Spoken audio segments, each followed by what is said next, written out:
دجال کو حضرت سلیمان علیہ السلام نے قید کیا تھا اور حدیث پاک کے مطابق یہ ایسٹ کی سائڈ موجود ہے۔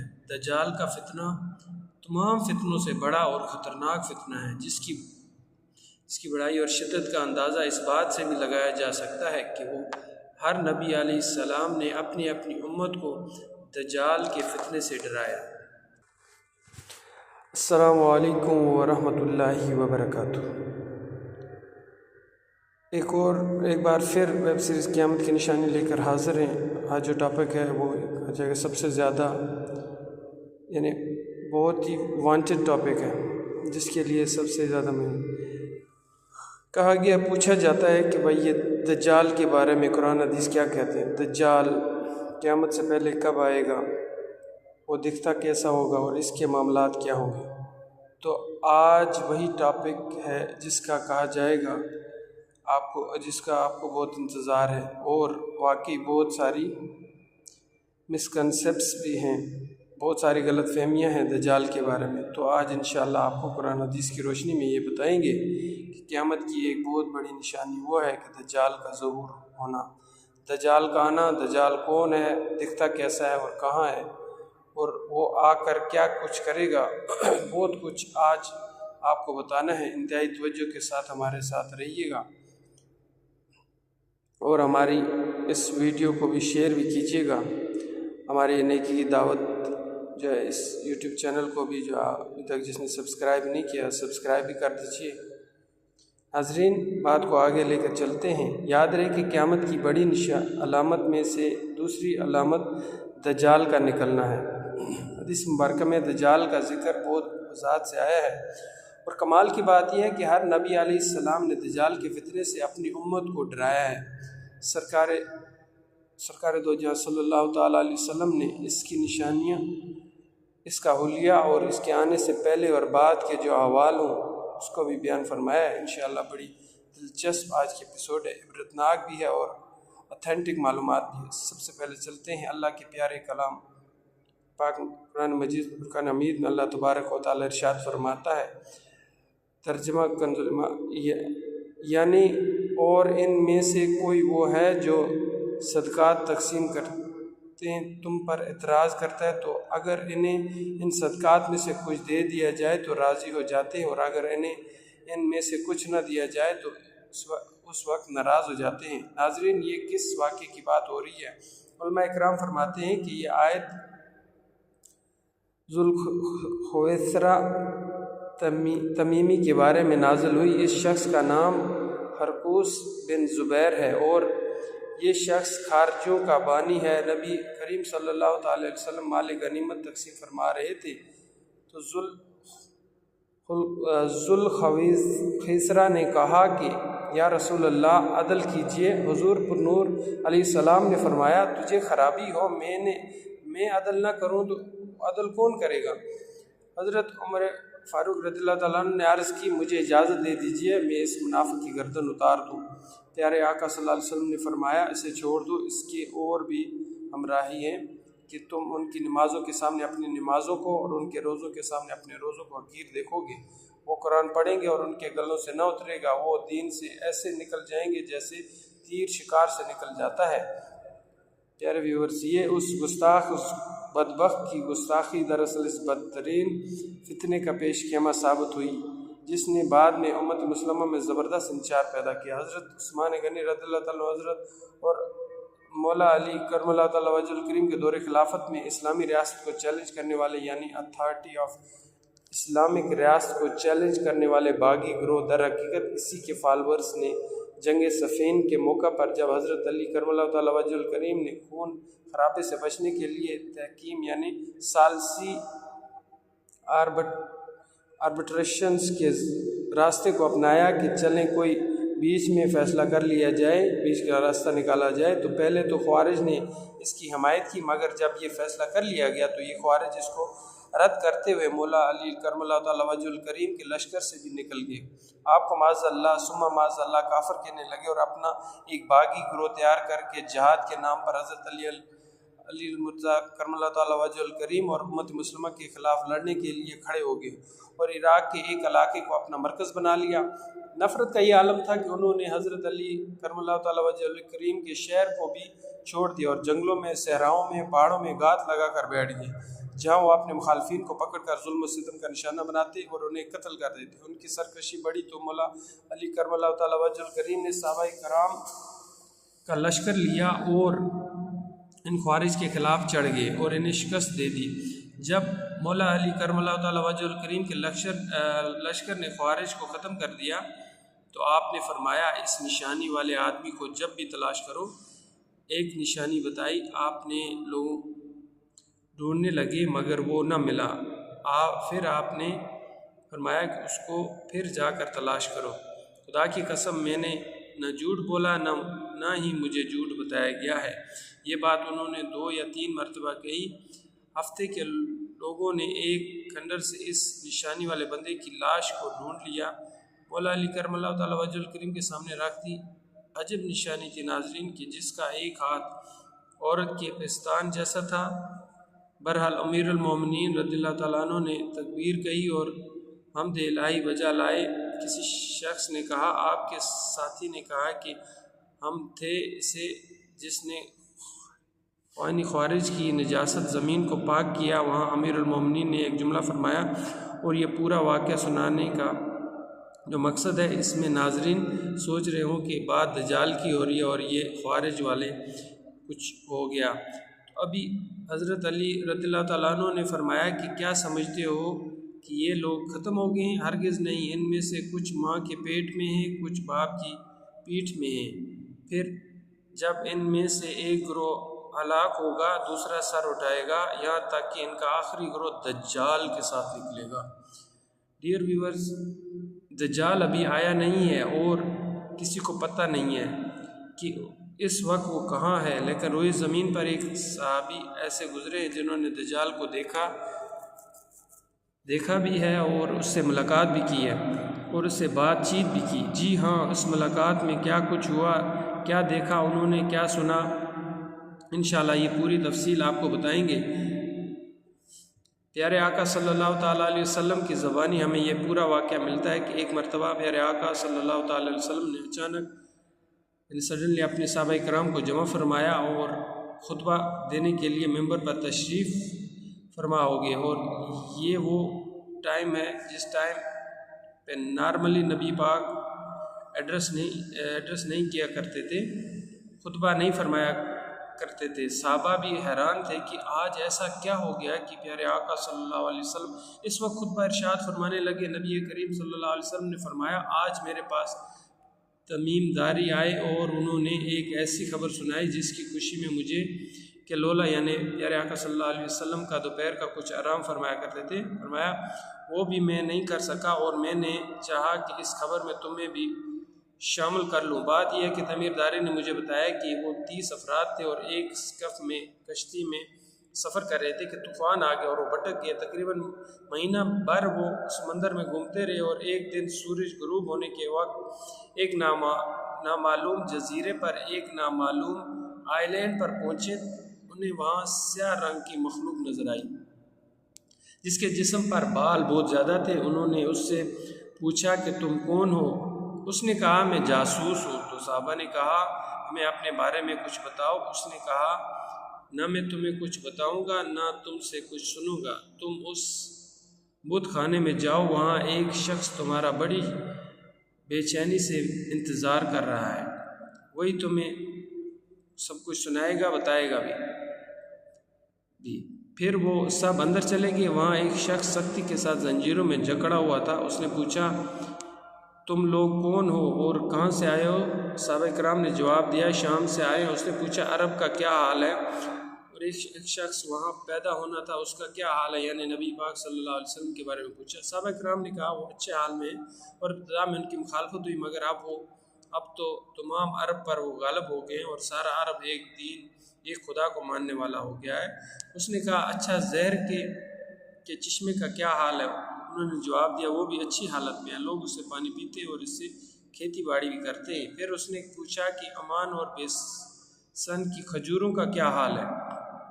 انہوں نے کہا اس میں ہر سال پھل آتے ہیں۔ یہ سن کر اس شخص نے 3 چیخیں ماری اور بولا کہ میں دجال ہوں۔ جی ہاں ناظرین، وہ دجال تھا۔ کہتا ہے میں قریب میں آزاد ہو جاؤں گا اور زمین کا چپا چپا گھوموں گا اور اس کا کوئی حصہ نہیں چھوڑوں گا سوائے طیبہ کے، کیونکہ مجھ میں وہاں جانے کی طاقت، وہاں جانے کی پاور نہ ہو۔ نبی پاک صلی اللہ علیہ وسلم نے فرمایا کہ مجھے بہت خوشی ہوئی کیونکہ طیبہ یہی شہر ہے۔ مدینہ منورہ کے بارے میں میرے پیارے آقا صلی اللہ علیہ وسلم نے فرمایا طیبہ یہی شہر ہے، اور سبحان اللہ، میرے آقا فرماتے ہیں اس ذات کی قسم جس کے قبضہ قدرت میں میری جان ہے، مدینہ منورہ کی ہر گلی کوچہ سڑک اور یہاں نرم اور سخت زمین الغرض ہر مقام پر فرشتہ ننگی تلوار لیے پہرا دیتا ہوگا اور قیامت تک یہ پہرا دے گا۔ سبحان اللہ، مدینہ کی گلیوں میں فرشتے پہرا دے رہے ہیں۔ سبحان اللہ، کیا بات ہے۔ مدینہ منورہ کی بعض روایت کی روشنی میں یہ بات بھی کہی جاتی ہے کہ دجال کو حضرت سلیمان علیہ السلام نے قید کیا تھا، اور حدیث پاک کے مطابق یہ مشرق یعنی ایسٹ کی سائڈ موجود ہے۔ دجال کا فتنہ تاریخ انسانی کی ابتدا سے لے کر انتہا تک تمام فتنوں سے بڑا اور خطرناک فتنہ ہے، جس کی بڑائی اور شدت کا اندازہ اس بات سے بھی لگایا جا سکتا ہے کہ ہر نبی علیہ السلام نے اپنی امت کو دجال کے فتنے سے ڈرایا ہے۔ رب العزت محسن انسانیت صلی اللہ علیہ وسلم کا فرمان عالی شان ہے، مکہ مکرمہ اور مدینہ منورہ کے علاوہ کوئی شہر ایسا نہیں ہے جو دجال کے فتنے سے بچ جائے، جسے عنقریب دجال رومتا ہوا نابود کرے گا، جبکہ ان دونوں شہروں کے ہر راستے میں ملائکہ سفید باندھے پہرا دے رہے ہوں گے۔ دجال مدینہ منورہ سے باہر ایک دلدلی زمین پر پڑاؤ ڈالے گا، پھر شہر مدینہ لرزے گا یعنی زلزلہ آئے گا تو اس میں موجود ہر کافر اور منافق باہر نکل جائے گا۔ مفتی احمد یار خان نعیمی رحمۃ اللہ علیہ فرماتے ہیں دجال 2 قسم کے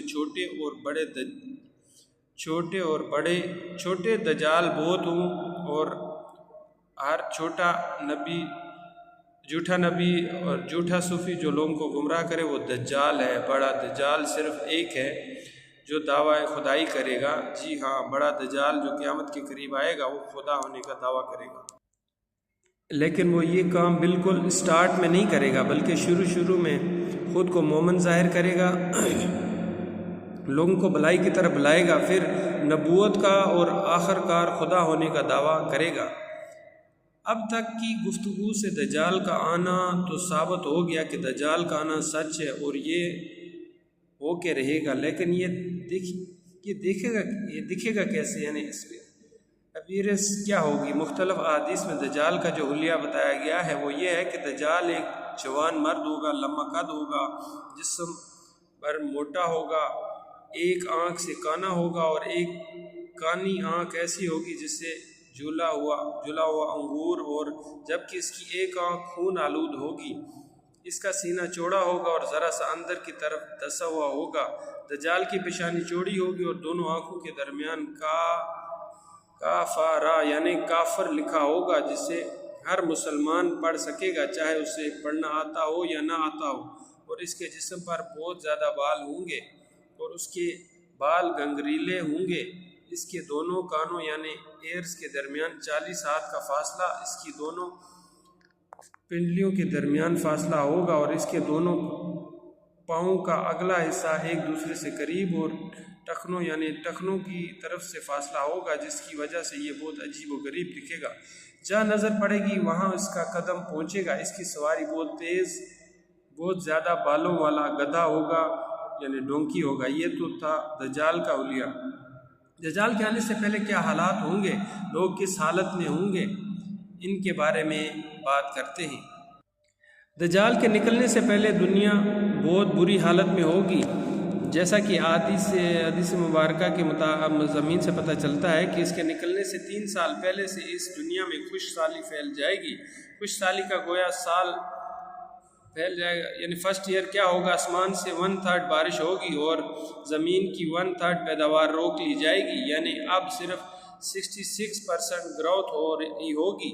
زمین کے اندر دوسرے سال آسمان سے 2/3 بارش روک لی جائے گی، یعنی 66% اپروکسیمیٹلی، تو 1/3 بارش نہیں ہوگی، اور پھر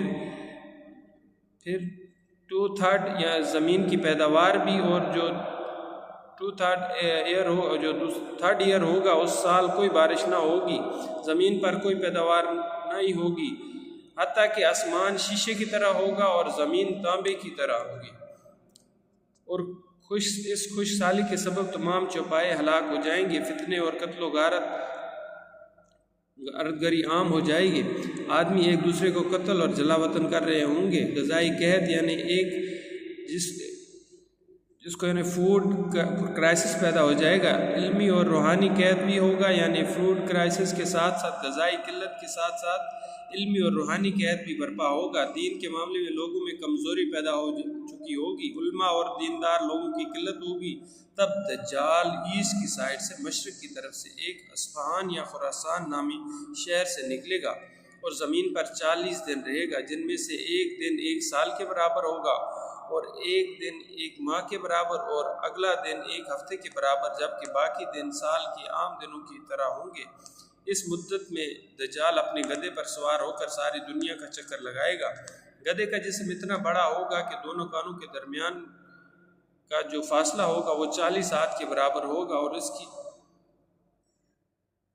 اتنی جو رفتار ہوگی وہ یہ عالم ہوگا کہ 1 قدم اٹھائے گا اور 1 مائل طے کرے گا، اور روئے زمین کا کوئی میدان، صحرا اور پہاڑی علاقہ ایسا باقی نہیں بچے گا جہاں وہ نہ جائے، البتہ مکہ مکرمہ اور مدینہ طیبہ پر فرشتوں کا پہرا ہونے کی وجہ سے ان میں داخل نہ ہو سکے گا، بلکہ مدینے کے باہر دلدلی زمین پر پڑاؤ کرے گا، اور مدینہ پاک میں زلزلے کے 3 جھٹکے آئیں گے، جس کی وجہ سے ہر کافر اور منافق وہاں سے بھاگ نکلے گا اور دجال سے جان ملے گا۔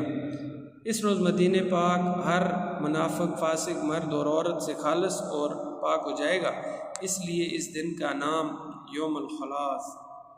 دجال طرح طرح کے شبہ یعنی ٹرکس کے ذریعے لوگوں کا ایمان برباد کرنے کی کوشش کرے گا۔ ناظرین ذرا سوچیں کتنا ڈیفیکلٹ ٹائم ہوگا، ایمان بچانا، اپنے آپ کی عبادت کرنا، اپنے دین کی حفاظت کرنا کتنا مشکل۔ حدیث پاک میں بہت باتیں ڈیٹیل سے بیان ہوئی ہیں۔ ناظرین حدیث پاک میں ہے کہ دجال کے ساتھ روٹیوں کے پہاڑ ہوں گے، دجال کے فالورز کے علاوہ باقی لوگ سخت تکلیف میں ہوں گے، دجال کے ساتھ 2 گارڈن ہوں گے، جو 2 باغ ہوں گے، جن میں سے ایک کو وہ جنت کہتا ہوگا، دوسرے کو دوزخ کہے گا، جو اس کے خدا ہونے پر ایمان لائے گا اسے اپنی جنت میں ڈالے گا، اور جو انکار کرے گا اسے جہنم میں داخل کرے گا۔ لیکن یاد رہے کہ جس کو وہ جنت کہتا ہوگا بیسیکلی وہی دوزخ ہے، اور جس کو وہ دوزخ کہتا ہوگا اور جو ایمان کی وجہ سے اس میں ڈالا جائے گا، اس کے انکار کی وجہ سے ڈالا جائے گا، تو وہ آگ میں نہیں بلکہ وہ واقعی جنت میں جا رہا ہوگا۔ اس کے لیے زمین کو لپیٹ دیا جائے گا، وہ 40 دن میں پوری دنیا کا چکر لگائے گا، سوائے حرمین طیبین کے، زمین سے خزانے نکالے گا اور خزانے اس کے پیچھے چلیں گے، علم دین کی انتہائی کمی ہوگی، روئے زمین پر کوئی ایسا شخص باقی نہ ہوگا جو دجال سے ڈیبیٹ کر سکے، یعنی مناظرہ کر سکے۔ ایک ایسا نیک مومن ان کی طرف آئے گا جس سے دجال کے سپاہی کہیں گے کہ کیا تم ہمارے رب پر ایمان نہیں لاتے؟ وہ نیک مومن کہیں گے کہ میرے رب کی نشانیاں چھپی ہوئی نہیں ہیں، پھر وہ ان کو پکڑ کر دجال کے پاس لے جائیں گے کہ دجال کو دیکھ کر فرمائیں گے کہ اے لوگو، یہ وہی دجال ہے جس کا رسول کریم صلی اللہ علیہ وسلم نے ذکر فرمایا تھا۔ دجال کے حکم سے ان کو مارا جائے گا، زد و کوب کیا جائے گا، پھر دجال کہے گا کیا تم میرے اوپر ایمان نہیں لاتے؟ وہ فرمائیں گے تو مسیح کذاب یعنی دجال ہے، حکم سے پھر دجال کے حکم سے ان کے جسم مبارک سر سے پاؤں تک کاٹا جائے گا، 2 حصے کر دیے جائیں گے، ان 2 حصوں کے درمیان سے دجال گزرے گا، پھر دوبارہ اس کو کہے گا کہ اٹھو، تو وہ اٹھ کر کھڑے ہوں گے، اور تب دجال ان سے کہے گا کہ اب تو میرے پہ ایمان لے آؤ، وہ فرمائیں گے میری بصیرت اور زیادہ ہو گئی، اے لوگو یہ دجال ہے، اب میرے بعد یہ کسی کے ساتھ بھی ایسا نہیں کر سکیں گے، پھر دجال ان کو پکڑ کر ذبح کرنا چاہے گا لیکن وہ اس پر قادر نہ ہو سکے گا، پھر ان کو پکڑ کر وہ اپنے جہنم میں ڈالے گا، لوگ گمان کریں گے کہ ان کو آگ میں ڈالا ہے مگر در حقیقت وہ جنت ہوگی، اور جسے وہ اپنی جنت کا نام دے گا وہ در حقیقت دوزخ ہوگی۔ دجال کے کہنے پر آسمان سے بارش برسے گی، زمین کو حکم دے گا، وہ سبزے اگائے گا، آسمان اس کے کہنے پر بارش برسانا۔ دجال کے ماننے والوں کے جانور لمبے چوڑے اور خوب تیار اور دودھ والے ہو جائیں گے، اور ویرانے میں جائے گا تو وہاں کے خزانے شہد کی مکھیوں کی طرح اس کے ساتھ ہو جائیں گے۔ اس قسم کے بہت سے شبدے بازیاں بڑی دکھائے گا۔ در حقیقت میں یہ سب جادو کے کرشمے اور شیاطین کے تماشے ہوں گے جن کا حقیقت سے کوئی تعلق نہیں ہوگا، اس لیے اس کے وہاں سے جانے کے بعد لوگوں کو پاس کچھ بھی نہیں رہے گا۔ خزانے بھی دکھائے گا، بہت ساری چیزیں ہوں گی، لیکن جب دجال وہاں سے جائے گا تو پیچھے سب چیزیں دوبارہ ختم ہو جائیں گی۔ دجال کے لشکر میں 70,000 اصفہان کے یہودی ہوں گے اور 13,000 ان کی عورتیں، اور ساتھ ساتھ وہ لوگ بھی ہوں گے جو یہودیوں کے تابع ہوں گے۔ اس کے ساتھ شیاطین ہوں گے، وہ اس سے کہیں گے کہ اے دجال، ہم سے جو چاہے کروا لے، ہم تیری مدد کریں گے۔ دجال کہے گا کہ لوگوں میں پھیل جاؤ، میرا خوب چرچا کرو کہ میں رب ہوں۔ شیاطین ایسا ہی کریں گے۔ دجال کے ان فتنوں کی وجہ سے اہل ایمان سخت پریشان اور تنگی کے عالم میں بھاگ کر دخان نامی ایک پہاڑ پر پناہ لے ہوں گے، لیکن دجال ان کا پیچھا کر کے پہاڑ کا گھیرا کرے گا۔ اہل ایمان سخت تکلیف میں، بھوک میں مبتلا ہوں گے، تب اللہ پاک حضرت سیدنا عیسیٰ علیہ السلام کو نازل فرمائے گا۔ اللہ ناظرین، یہ وہ ٹرننگ پوائنٹ ہوگا کہ تمام تکلیفوں کے بعد، تمام پرابلمز کے بعد اہل ایمان جو مدد خدا کیسے کرے گا ان کی۔ قرب قیامت ہوگی اور حضرت عیسیٰ علیہ السلام جب دمشق میں مشرقی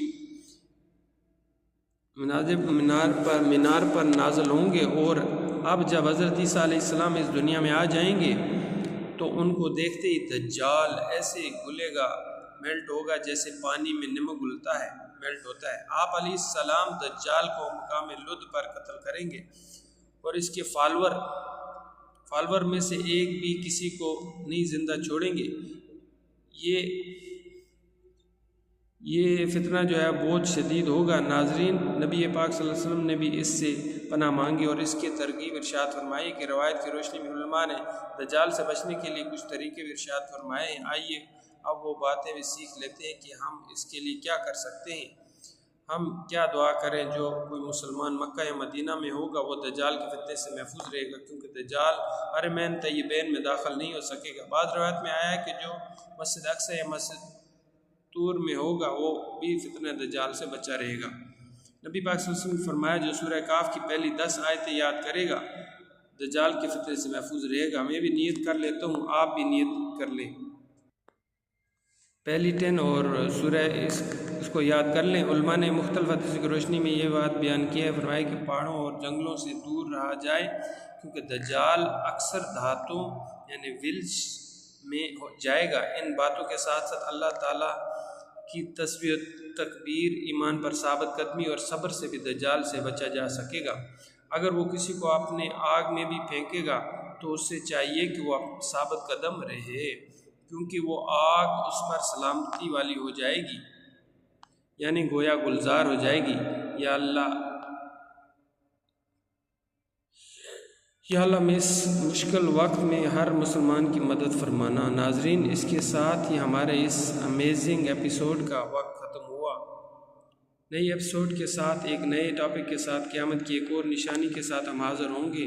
اپنا بہت خیال رکھیے گا، ہمیں اپنے دعاؤں میں یاد رکھیے گا۔ ہماری ویڈیو دیکھتے بھی رہیے گا، آگے شیئر بھی کرتے رہیے گا۔ السلام علیکم ورحمۃ اللہ وبرکاتہ۔